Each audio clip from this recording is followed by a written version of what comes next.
Regarde. 1, 2, 3, 4. Bonjour, c'est Ed pour la revue du RD2+1, un dripper réalisé par le modeur roumain RD2 que j'utilise maintenant depuis à peu près 2 mois et que je trouve absolument génial. C'est un dripper de modeur, donc clairement pas une grande série, et quand vous le commandez, il va falloir compter à peu près un mois et demi d'attente avant de le recevoir. Par contre, c'est un dripper qui est proposé à un prix vraiment intéressant, vous le trouverez à 60 €. On va le voir en détail, on commence très rapidement par le contenu de la boîte.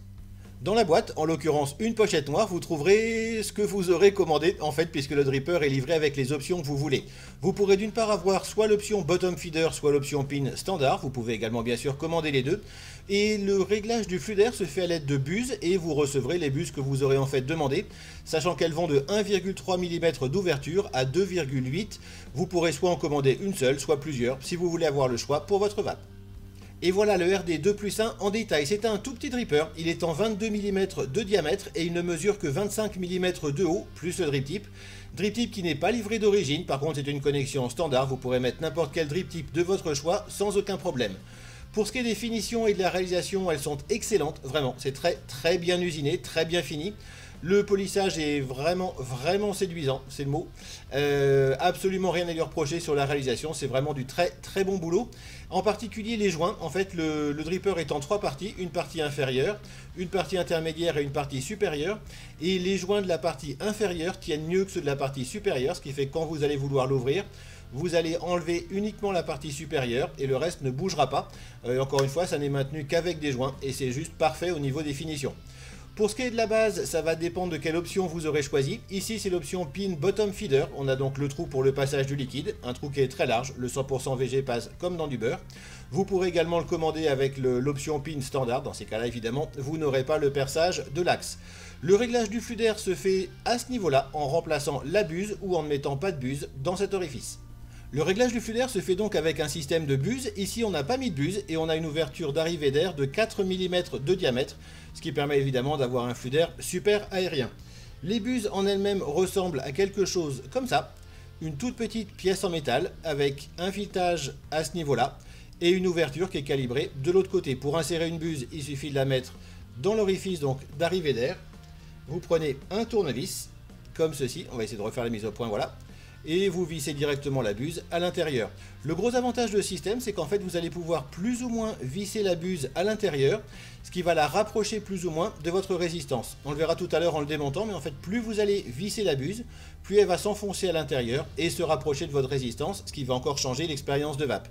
Les buses sont disponibles avec une ouverture entre 1,3 mm, qui est celle-ci, et 2,8 mm. Notez quand même quand vous allez les commander, si vous les commandez, on a un ressenti de vape un petit peu plus serré que ce à quoi on s'attendrait. Par exemple, avec la buse de 2,8 mm, on a plus une sensation de 2,5. Du coup, quand vous commandez une buse, n'hésitez pas à la commander un petit peu plus ouverte que ce que vous penseriez, on va dire, pour retrouver votre expérience de vape. Sinon, effectivement, c'est un système qui permet d'avoir un vrai flux d'air très restrictif. Et avec la buse de 1,3 mm, on a vraiment un dripper parfait pour l'inhalation indirecte. L'autre point notable de ce dripper, c'est qu'il est capable de contenir 2 ml de liquide, vraiment un réservoir en fait de 2 ml. Au départ, ça me surprenait et donc j'ai fait le test, voir si effectivement on pouvait mettre 2 ml de liquide dans un dripper aussi petit, sans avoir de fuite évidemment. Un dripper avec une vraie capacité de 2 ml de liquide, ça peut surprendre. Alors on va faire le test, on va simplement enlever le top cap. Le dripper est vide à l'intérieur, on le démontrera tout à l'heure de toute façon. On voit ici très bien donc à l'intérieur le pin bottom feeder, donc on a un trou en bas. On va remplir le dripper avec 2 ml de liquide très exactement. La bouteille est vide, enfin la seringue est vide. On va remettre le top cap et on va voir ce qui coule. Par en dessous, pour le moment, rien du tout, donc par le pin bottom feeder, pas de trou. On a ici le trou d'aération, on va donc pouvoir renverser le dripper dans ce sens-là, on peut même le faire tourner. Pas de fuite par l'arrivée d'air, et on peut même le retourner. Toujours pas de fuite. Et en fait c'est relativement logique, on va le voir en le démontant. C'est simplement la conception à l'intérieur qui permet effectivement de mettre 2 ml de liquide dans ce dripper. sans compter le coton ou quoi que ce soit. On a vraiment deux vrais millilitres de liquide, sans montage, sans coton ni rien, et absolument pas la moindre fuite. On peut même retourner complètement le dripper, pas de fuite. C'est assez génial et on va voir en le démontant comment ça fonctionne. On va le démonter, voir un petit peu comment ça se passe à l'intérieur et vous allez voir que c'est déroutant de simplicité et d'efficacité. Le dripper est en fait en 4 parties, le top cap, la partie intermédiaire, la base et la connexion 510 avec le montage. Pour enlever le top cap, c'est tout ce qu'il y a de plus simple. Il est maintenu par 2 joints qui tiennent juste assez en fait pour que ça ne risque pas de bouger de manière intempestive, mais qui rendent l'enlèvement entre guillemets du top cap super facile pour autant. C'est parfait puisqu'en fait vous allez pouvoir dripper vraiment facilement. Le top cap lui-même est tout ce qu'il y a de plus bête, mais la partie astucieuse c'est la cheminée que l'on a à l'intérieur qui fait office d'adaptateur pour le drip type 510, mais surtout de cheminée qui permet au liquide de ne pas couler quand vous allez renverser le dripper. En fait, ça va faire une petite piscine à ce niveau-là, mais le liquide ne passera pas par-dessus. Si vous mettez 2 ml de liquide, vous avez même une petite marge de manœuvre. Une pièce qui est très bien réalisée également. Très simple, mais au final, vraiment astucieux. Pour séparer ensuite la base, on a 2 joints, mais qui tiennent beaucoup mieux. On va même visser en fait le dripper sur une connexion pour le faire, puisque la partie intermédiaire est maintenue par 2 joints, mais qui tiennent eux très bien. 2 joints noirs qui sont en fait plus épais que les joints rouges que l'on a en haut et qui permettent d'éviter que l'ensemble du dripper foute le camp quand vous allez vouloir dripper par exemple ou jeter un petit coup d'œil à votre coton. On va enlever la base comme ceci. Voilà. Donc au final c'est franchement astucieux puisqu'en fait ça tient très bien à ce niveau-là, un petit peu moins bien à ce niveau-là et le dosage, on va dire, la calibration des joints est juste nickel. La partie intermédiaire, tout ce qu'il y a de plus simple avec donc l'arrivée d'air. Et ce que je vous expliquais tout à l'heure, quand vous allez plus ou moins visser la buse, elle va s'enfoncer à l'intérieur et se rapprocher de la résistance. Vous allez donc pouvoir choisir l'éloignement ou le rapprochement de votre arrivée d'air par rapport à votre montage. C'est pareil, super simple, et quand vous allez donc incliner le dripper avec du liquide dedans, ça va faire une petite piscine à ce niveau-là, mais ça ne passera pas par au-dessus. Et du coup, effectivement, on n'a pas de fuite, même si on penche le dripper complètement sur le côté. Vraiment très simple, mais encore une fois, vraiment très astucieux. Et la base, qui est elle-même en 2 parties également, simplement pour pouvoir faire facilement les montages. Une fois que tout est installé, ça ressemble à ça, et on va voir la résistance au-dessus.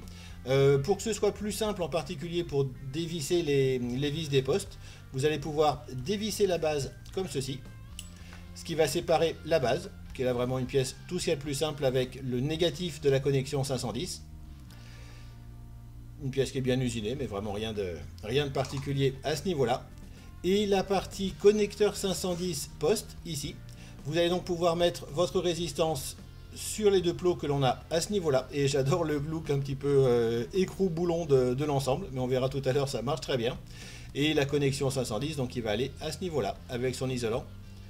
Et donc ici le pin bottom feeder, donc avec l'axe percé. Le pin pas bottom feeder est exactement le même, sans le trou bien entendu au milieu. Super astucieux, et on va voir en faisant un montage comment ça fonctionne à la vape. Pour ce qui est des montages, il faudra arriver à quelque chose comme ça, pour ce qui est de la hauteur de la résistance par rapport au poste.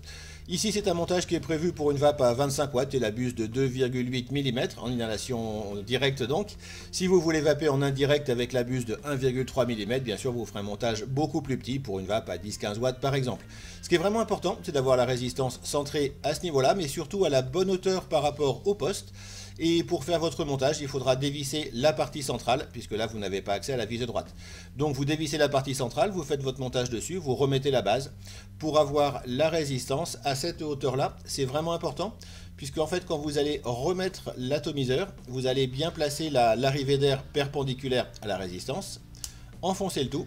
Et ce qui est important, c'est d'avoir la résistance pile en face de l'arrivée d'air. C'est comme ça que vous aurez le meilleur rendu de saveur. Donc il faut vraiment avoir la résistance à la bonne hauteur. Côté rendu de saveur, justement, c'est un atout qui est un petit peu particulier. Vous aurez une vape qui sera très précise pour ce qui est du rendu des arômes. C'est-à-dire que si vous avez un liquide avec 4 arômes par exemple, vous pourrez clairement très bien les identifier. Par contre, il a tendance à atténuer les arômes les plus forts. Donc si vous avez un liquide par exemple qui est très gourmand et qui devient un petit peu écœurant, c'est un dripper qui va atténuer l'arôme dominant, voire trop dominant, pour aplatir un petit peu les arômes. Donc c'est vraiment une vape particulière. Les arômes sont rendus avec beaucoup de précision, mais ils sont un petit peu tous aplanis, on va dire, ou ramenés au même niveau. Ça permet d'avoir une vape vraiment différente, et c'est pour ça, entre autres, que j'apprécie Stato. Pour ce qui est du coton, rien de particulier, vous placez simplement votre coton dans la résistance, vous le laissez suffisamment long pour qu'il aille baigner jusqu'au fond de la cuve, et voilà, votre montage est fait. Et voilà, vous savez tout sur ce RD2+1 du modeur RD2, c'est clairement un atomiseur original et c'est une de ses grandes qualités. C'est également un atomiseur qui est extrêmement bien fini, irréprochable de ce côté-là, et c'est une seconde qualité. Il est proposé à 60 € et pour un dripper de modeur c'est franchement pas cher et ça lui fait une troisième qualité. Et si vous souhaitez le commander, par contre, pensez à choisir vos options, drip, bottom feeder ou pas, et le choix des bus qui peut vous intéresser. Vous pourrez avoir une vape entre 4 mm très aérienne pour l'inhalation directe, jusqu'à une vape très restrictive de 1,3 mm pour l'inhalation indirecte. C'est également un dripper qui est super polyvalent et qui a vraiment une vraie vape serrée, si vous voulez une vraie vape serrée. Et ça fait une quatrième qualité. Pas facile de lui trouver des défauts, en fait c'est un dripper qui est très facile à vivre, également au quotidien. Après ça on apprécie le design ou pas, ou le style de vape ou pas, c'est plus personnel, mais de défauts objectifs, à vrai dire, j'en ai pas vraiment trouvé. Si vous souhaitez le commander, je vais vous mettre le lien vers la page Facebook du modeur, vous aurez le lien ici aussi d'ailleurs. Si vous avez d'autres questions sur ce dripper, n'hésitez pas à les poser dans les commentaires, j'essaierai d'y répondre. Et vous pouvez retrouver sur mon site vaped.info l'ensemble de ces revues et pas mal d'autres articles et revues qui sont donc rédigés sur le site. Il me reste à vous remercier d'avoir suivi cette vidéo et à vous souhaiter une excellente vape.